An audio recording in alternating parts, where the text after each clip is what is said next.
हाँ जी, आपने कहाँ तक सुना था? इसके बाद कनेक्शन चले गए थे।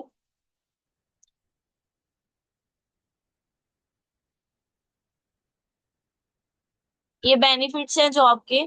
ठीक है। क्या क्या है? एम्प्लॉय की इनपुट यानी कि गुड फीडबैक दे देता है वो। उनको ट्रेनिंग, उसको पता होता है क्या करना है। ठीक है, क्लैरिटी होती है उसको, उसकी एनर्जी मिनिमम लगती है। देन फैक्टर क्या है जो जॉब के डिजाइन को इफेक्ट करते हैं? फर्स्ट आ गए ऑर्गेनाइजेशन फैक्टर। यानी कि ऑर्गेनाइजेशन के अंदर ऐसे कौन से फैक्टर हैं जो जॉब डिजाइन को इफेक्ट करती है? फर्स्ट आ गया वर्क का नेचर। सबसे पहले कि एलिमेंट क्या है, किस जॉब में कौन सा काम करना है, वो इफेक्ट करता है। ठीक है। Then economic, ergonomic aim. Ergonomic aim क्या होता है? फिजिकल एबिलिटी पर्सन की, काम करने की फिजिकल एबिलिटी। ठीक है, उसके ट्रेड्स। देन वर्क फोर्स क्या हो गई?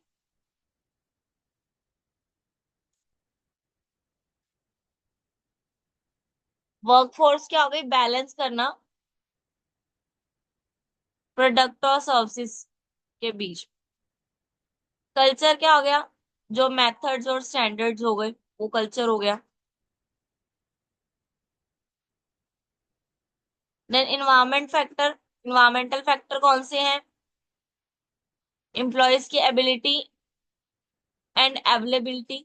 ठीक है।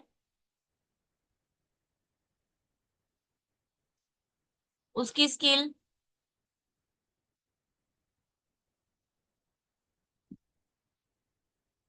ठीक है। उसके बाद जो स्किल है, अगर वो ज्यादा होगी तो वो काम भी अच्छे से कर पाएंगे। Then social economy and cultural.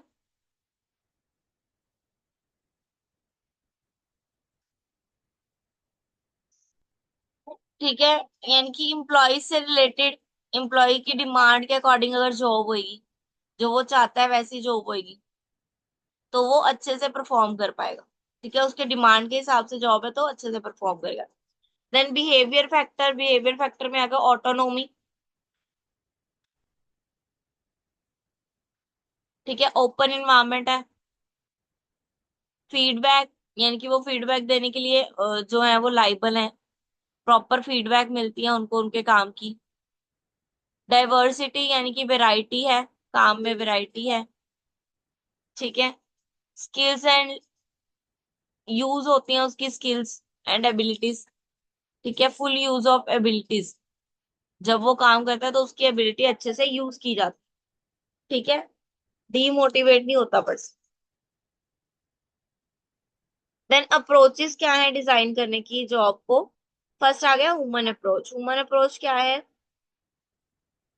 People, employees, and not around the organization process. According to this approach, individual needs to recognize respect, growth, and responsibility. ठीक है। ह्यूमन अप्रोच में क्या है? ह्यूमन को ध्यान में रख के किया जाएगा। ठीक है, यानी कि ह्यूमन के फैक्टर्स को ध्यान में दिया जाएगा। ह्यूमन किस फैक्टर को देख के जॉब के लिए वो सेटिस्फाइड होएगा, या किस फैक्टर को देख के वो सेटिस्फाइड नहीं होगा? ठीक है, लाइक मोटिवेशन और हाइजीन फैक्टर जो हमने ऊपर पढ़े थे। ठीक है, मोटिवेशनल फैक्टर्स जो मैस्लो की पढ़ी थी थ्योरीज। ठीक है, नीड थ्योरी पढ़ी थी जो हमने। देन नीचे आ गई हाइजीन फैक्टर। ठीक है, जिसके साथ अगर ना हो तो पर्सन डिससेटिस्फाइड होएगा। अगर हो तो सेटिस्फाइड हो या ना हो ये मैटर नहीं करता, लेकिन अगर एब्सेंट हो, उसका एब्सेंट होना हमारे लिए क्या है? डिससेटिस्फेक्शन क्रिएट करता है।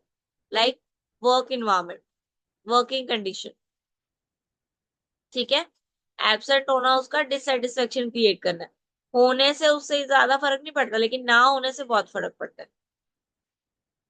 Then an engineering approach. Engineering approach में क्या है? टास्क के रिलेटेड, कि टास्क जो है प्रॉपर प्लान करके किया जाना चाहिए। ठीक है, उसको पता होना चाहिए what to do, how to do, when to do the task. ठीक है। देन जॉब करेक्टरिस्टिक्स अप्रोच आ गई। यानी कि जॉब के अंदर क्या क्या करेक्टरिस्टिक्स है, जॉब के अंदर क्या क्या परफॉर्म करना है, कैसे कैसे स्किल, कौन कौन सी स्किल की नीड है। ठीक है, कौन सी स्किल चाहिए, ठीक है, टास्क आइडेंटिफाई, टास्क सिग्निफिकेंस।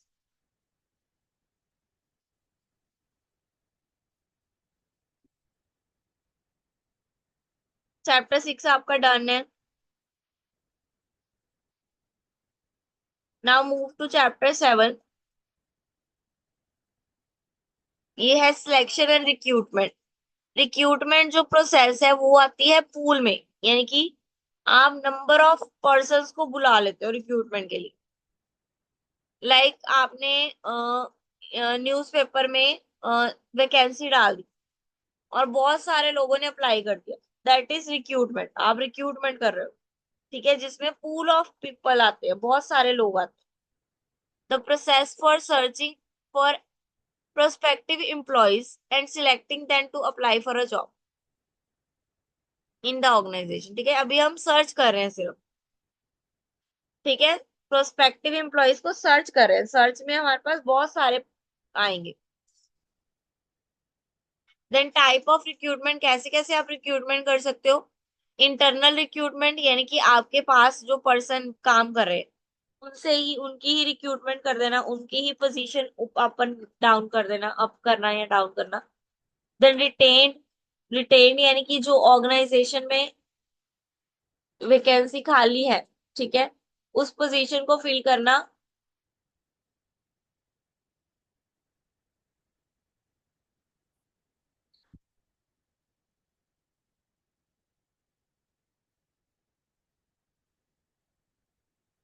ठीक है, रिटेन्ड यानी कि जो उनके पास पहले से ही पड़े थे, जिनकी वैकेंसी पहले से ही आई हुई थी, यानी कि जिन हम डाटा फेंकते नहीं है ना, उनका डाटा हमारे पास रहता है, तो जो रिटेन किया होता उनमें से किसी को रिक्रूट करना।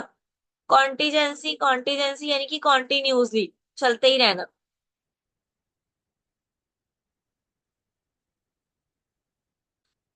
देन स्टाफिंग, स्टाफिंग रिक्रूटमेंट क्या है, वर्क फॉर स्टाफिंग एजेंसीज, ठीक है। देन आउटप्लेसिंग रिक्रूटमेंट, आउटप्लेसिंग रिक्रूटमेंट क्या है, बाहर के सोर्स से रिक्रूटमेंट करना।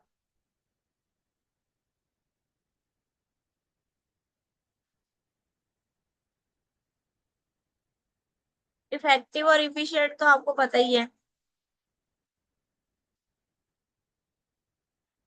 देन फैक्टर इफेक्टिंग रिक्रूटमेंट, अब रिक्रूटमेंट को कौन से फैक्टर्स हैं जो इफेक्ट करते हैं।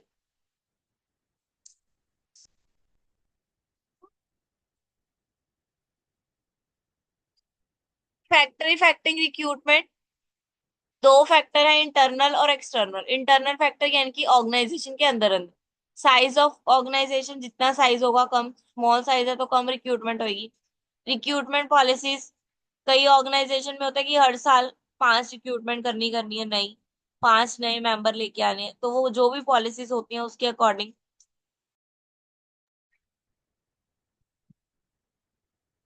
हाँ जी, मेरी स्क्रीन विजिबल है।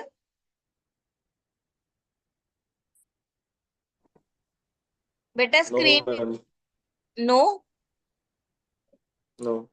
ये मीटिंग ना बार बार पोज हो रही है।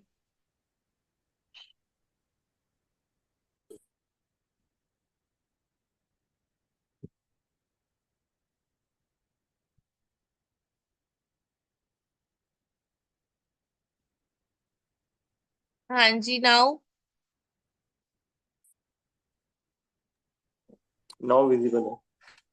ओके, कहाँ पे थे हम, इंटरनल फैक्टर्स पे।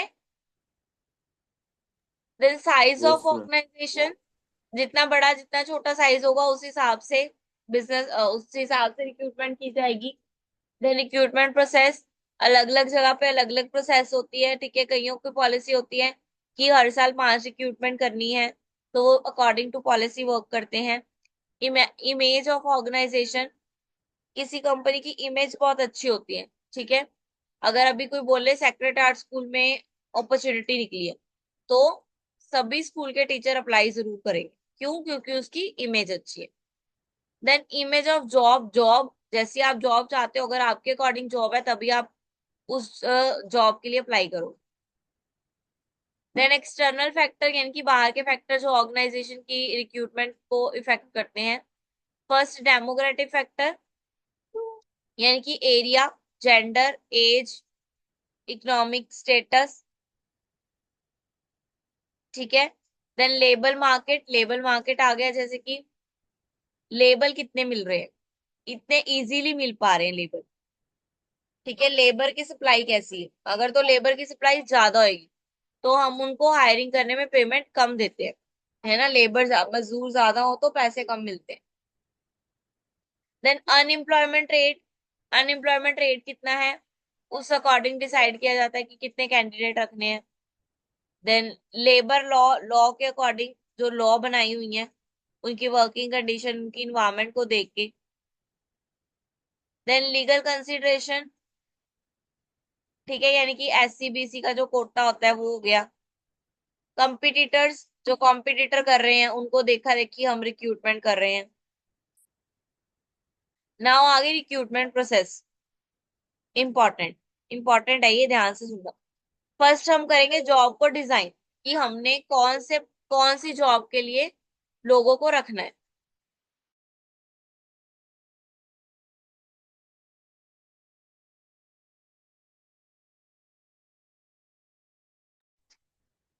हाँ जी, रिक्रूटमेंट प्रोसेस आ गई। फर्स्ट आ गया जॉब डिजाइन, यानी कि हमने ये देखना है कि हमने कैंडिडेट कौन सी जॉब पे रखना है, उसका परफॉर्मेंस क्या होगी जॉब पे, उसकी प्रोफाइल क्या होगी जॉब पे, ठीक है।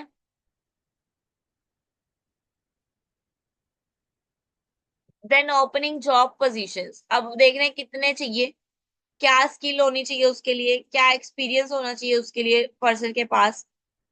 Collecting and presenting job resume, फिर ओपन कर दी हमने जॉब की पोजीशन, हमने वैकेंसी निकाल दी। अब सिलेक्ट करेंगे, मतलब कलेक्ट करेंगे रिज्यूम्स, लोगों के जो लोग हमारी कंपनी में अप्लाई कर रहे हैं उनके रिज्यूम्स इकट्ठे करेंगे सारे, ठीक है। Then jobs interview, then resume के बाद हम इंटरव्यू कंडक्ट करवाएंगे, जितने रिज्यूम्स आए हैं सबका हम इंटरव्यू कंडक्ट करवाएंगे। देन जॉब ऑफर, अगर वो सिलेक्ट हो जाता है तो उसको जॉब ऑफर कर दी जाएगी।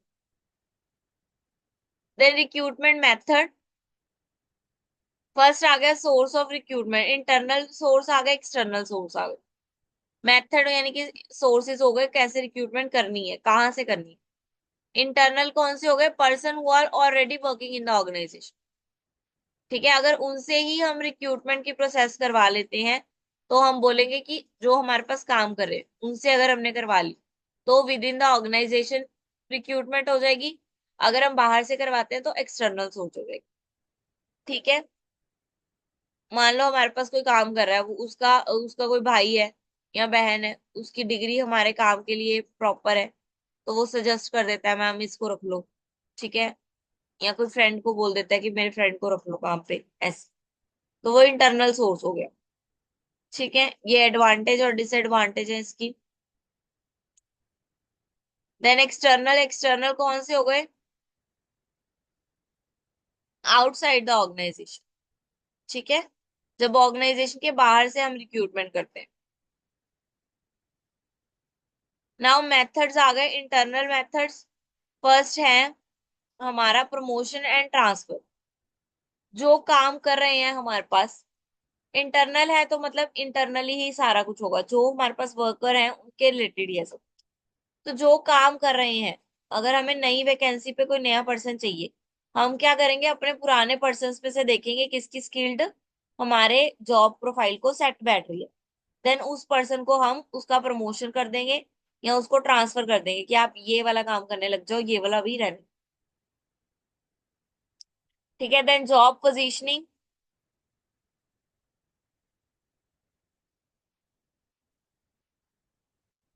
अपने ऑफिस में ही लगा देंगे बोर्ड कि ये वाली जॉब निकली है, ये वाली वैकेंसी निकली है, आप में से जो काम कर रहे हैं उसमें से इस जॉब के लिए कौन कौन अप्लाई करना चाहता है, ठीक है। Then employees preference, reference, employee refer दे देते हैं, जैसे मैंने बताया कि उसकी बहन, उसका भाई, मेरा दोस्त, ऐसे। नाउ एक्सटर्नल, एक्सटर्नल यानी कि कैंपस लगाकर, ठीक है, विजिटिंग करते हैं एकेडमिक इंस्टीट्यूट्स में, कॉलेजेस में, ठीक है, जैसे एलपीयू भी आपको भेजते रहते हैं ना कि ये जॉब, वो वाला एक्सटर्नल आ गया। देन एडवर्टाइजमेंट, ये आ गई, ये करती है एलपीयू, ठीक है, कि एडवर्टाइजमेंट दे देती है आपको, मैम भी भेजते हैं ना प्लेसमेंट के आपको एड्स, कि यहाँ पे निकली है, यहाँ पे अप्लाई कर लो, वो सब। Then private employment sector search firms, ठीक है, आप कंप्यूटराइज सिलेक्ट करते हो अपनी क्वालिफिकेशन डाल के कि कोई जॉब ढूंढते हो। Then employment exchange board of India भी है, ठीक है, जो अनएम्प्लॉय को एम्प्लॉयमेंट देते हैं, तो वहां पे अप्लाई करते हो अगर आप। Get hiring and contract base पे अगर आपको रखते हैं, यानी कि 1 ईयर के लिए आपको रखा जाता है। वॉक इन, वॉक इन यानी कि आप किसी जगह पे जाके, ठीक है, जैसे कॉलेजेस या स्कूल में जाके रिज्यूम देना पड़ता है, फिर वो बताते हैं कि वैकेंसी है या नहीं, वो चीज हो गई। Then challenges in India, India में कौन से चैलेंजेस फेस करने पड़ते हैं रिक्रूटमेंट के काइंड से। फर्स्ट आगे इंटीग्रेटिंग मल्टीपल रिक्रूटमेंट सोल्यूशन, जो रिक्रूटमेंट के सोल्यूशंस हैं वो मल्टीपल हैं, इतने सोर्स हैं, इतने सॉफ्टवेयर्स हैं कि आप कहीं से भी रिक्रूटमेंट ढूंढ सकते हो। Candidate screening challenges,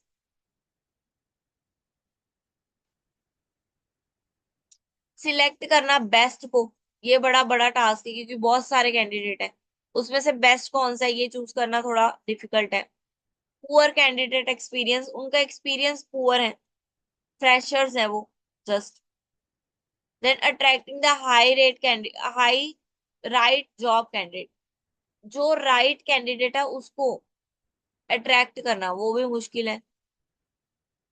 qualified candidate find करना डिफिकल्ट है।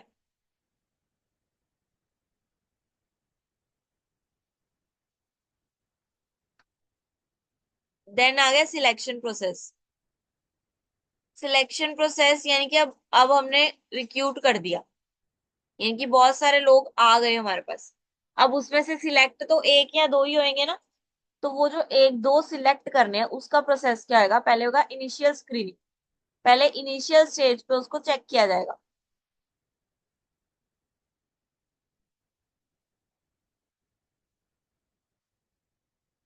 ठीक है। फिर उसमें से कुछ निकाल दिए जाएंगे अगर वो हमारे जॉब की, मान लो जॉब प्रोफाइल हमारी है मैनेजर, ठीक है, उसके लिए हमें एटलीस्ट एमबीए चाहिए, लोगों ने बीए वालों ने भी अप्लाई किया हुआ है, एम कॉम वालों ने भी अप्लाई किया हुआ है, तो हम क्या करेंगे इन सबको निकाल देंगे, फिर हमें चाहिए एमबीए वाले, तो उसी को यानी कि पहले स्क्रीनिंग करना। Then competitive of the application form, then blank form देना उनको कि ये फॉर्म फिल करेंगे वो, ठीक है, फॉर्म फिल करेगा इंडिविजुअल। देन एम्प्लॉयमेंट टेस्ट, उनका एम्प्लॉयमेंट टेस्ट होगा, उसकी स्किल एंड एबिलिटी देखी जाएगी।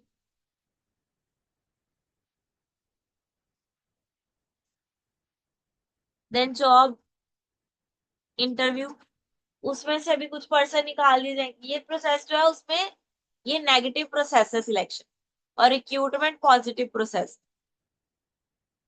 रिक्रूटमेंट पॉजिटिव क्यों है, क्योंकि उसमें सारी वैकेंसी आती है, लोग आते ही रहते हैं, आते ही रहते हैं, जो मर्जी आए रिक्रूटमेंट डाल, रिज्यूम दे जाएगा।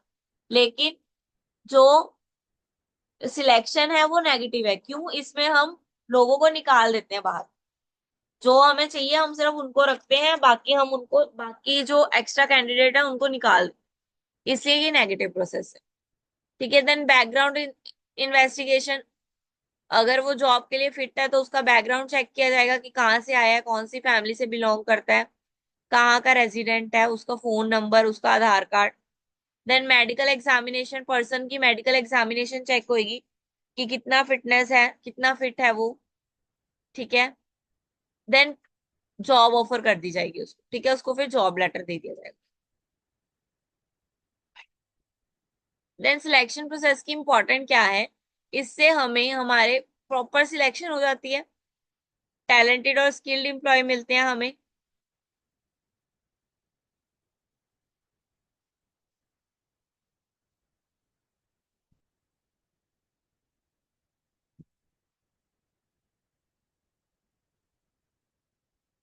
ठीक है, जब पीपल सेटिस्फाइड होते हैं पीपल भी, क्योंकि उन्होंने इंटरव्यू वगैरह पास करके जॉब ली है, ठीक है, वो मोटिवेटेड होते हैं एम्प्लॉयज।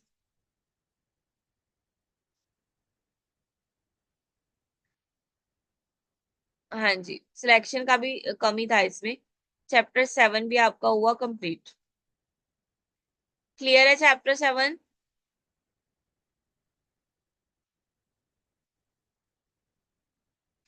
नेक्स्ट करना है या कल?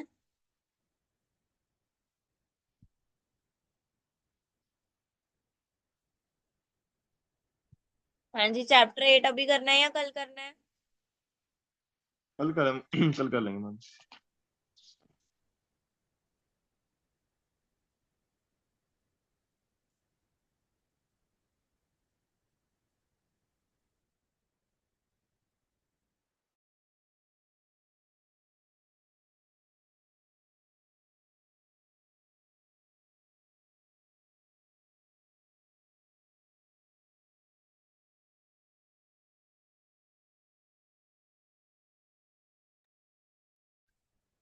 ओके, चैप्टर 8 हम कल कर